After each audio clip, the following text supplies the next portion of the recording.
আজকে শেয়ার করব গরুর মাংস এবং মিষ্টি কুমড়া দিয়ে মজাদার একটি রেসিপি।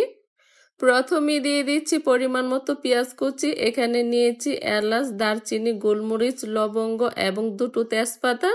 দিয়ে দিচ্ছি পরিমাণ মতো তেল। এবার সবগুলো উপকরণ বাদামি কালার করে ভেজে নেব। এবার অ্যাড করে দেব পরিমাণ মতো পানি আর দিয়ে দিচ্ছি আদা রসুনের পেস্ট। এবার অ্যাড করে দেব সবগুলো শুকনো উপকরণ। দিয়ে দিচ্ছি হলুদের গুঁড়া, মরিচের গুঁড়া, জিরার গুঁড়া, গরম মশলার গুঁড়া এবং ধনিয়ার গুঁড়া। এবার স্বাদ মতো লবণ দিয়ে মশলাটাকে ভালোভাবে কষিয়ে নেব।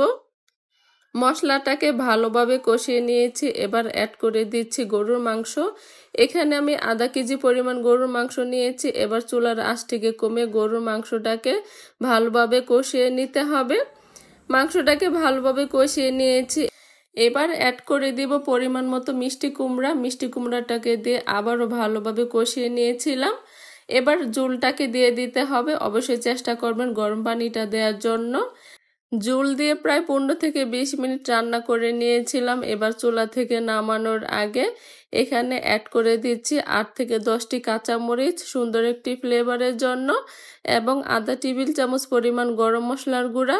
সবসময় তো আলু দিয়ে গরুর মাংস রান্না করে থাকেন, বাসায় এইভাবে একবার মিষ্টি কুমড়া দিয়ে গরুর মাংস রান্না করে দেখতে পারেন, খেতে কিন্তু ভীষণ মজা।